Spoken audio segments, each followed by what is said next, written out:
আসসালামু আলাইকুম। আজকে পটলের একদম ইউনিক একটা রেসিপি দেখাবো। পটলের ভর্তাটা খুবই মজার, মানে কাঁচা পটল পাটায় বেটে তারপরে এই ভর্তাটা করেছি। খেতে দারুণ মজা, বাসায় একদিন হলো আপনারা সবাই ট্রাই করবেন।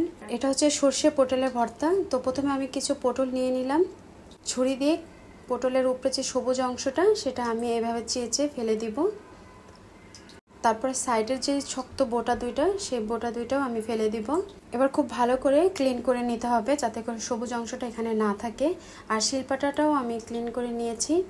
এবার পটলগুলো ছোট ছোট টুকরো করে তারপর আমি পাটা বেটে নিব। তবে আপনারা চাইলে কিন্তু এটা ব্লেন্ডারও করে নিতে পারেন, এতে করে কাজটা খুবই সহজ হবে। তারপরে দিয়ে দিচ্ছি সরিষাটা আগে থেকে যদি ভিজিয়ে রাখেন তাহলে কিন্তু সরিষাটা বাটতে খুবই সুবিধা হবে।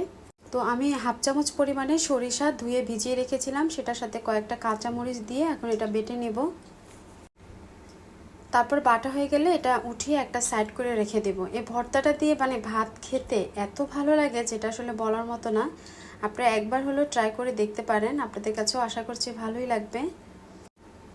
আর যদি এই ভর্তার রেসিপিটা আপনাদের কাছে ভালো লাগে তাহলে রিকোয়েস্ট থাকলো আমার চ্যানেলটি সাবস্ক্রাইব করার।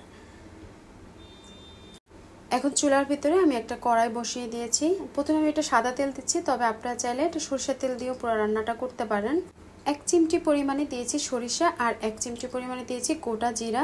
4-5টার মতো রসুন কুচি করে কেটে তারপরে এর ভিতরে দিয়ে দিলাম। প্রথমে এই উপাদানগুলো একটু ভেজে নেব, মানে 1 মিনিটের মতো আর কি ভেজে নেব। তারপরে 2টার মতো পেঁয়াজ কুচি করে এর ভিতরে দিয়ে দেব। পেঁয়াজটা যাতে খুব তাড়াতাড়ি হয়ে যায় এই কারণে দিয়ে দিচ্ছি লবণ স্বাদ অনুযায়ী। এখন আমি এই পেঁয়াজটাকে একদম লাল লাল করে ভেজে নেব। পেঁয়াজটা যখন লাল লাল করে ভাজা হয়ে যাবে তখন রঙের জন্য সামান্য একটুখানি হলুদের গুঁড়া এখানে দিয়ে দিব। তারপর আগে থেকে বেটে রাখা পটলটা আমি এর ভিতরে দিয়ে দিব। পটলটা দিয়ে প্রথমে চুলার আঁচটা 5 মিনিট একটু মিডিয়ামে রাখবো। তারপরে একদম লো হিটে এটা আমি একদম ভাজা ভাজা করে নিব।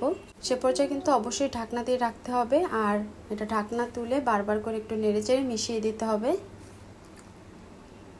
আর এটার এক পর্যায়ে আমি দিয়ে দিচ্ছি কাঁচামরিচ। ঝালটা অবশ্যই যার যার পছন্দ অনুযায়ী এখানে দিয়ে নিতে হবে। এখন এই পটলটাকে খুব ভালো করে কুক করে নিতে হবে যাতে করে কোনো রকম কাঁচা গন্ধ না থাকে আর একদম একটু শক্ত শক্ত টাইপের হয়ে যায়। আর এটা দেখে আপনারা হয়তো বুঝতে পারছেন। প্রায় 10 থেকে 15 মিনিটের মতন আমি এটা রান্না করে নিয়েছি। আর সরিষার সাথে পটলের এই মিশ্রণটা এত সুন্দর একটা সুঘ্রাণ যেটা আসলে মন প্রাণ ভরে দেয়। আর এটা গরম ভাতের সাথে অসাধারণ একটা ভর্তা রেসিপি। তো আমার এই ভর্তাটা কিন্তু হয়ে গেছে। এখন এর ভিতরে আমি দিয়ে দিচ্ছি ধনিয়া পাতা কুচি। আমি এখানে বিলাতি যে ধনিয়া পাতাটা, সেই ধনিয়া পাতাটা কুচি করে দিয়েছি।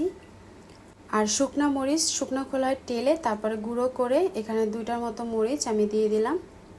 এ পর্যায়ে কিন্তু ঝালটা যার যার টেস্ট অনুযায়ী দিতে হবে। কেউ একটু বেশি ঝাল পছন্দ করে, কেউ একটু কম ঝাল পছন্দ করে, সেরকমভাবে দিতে হবে।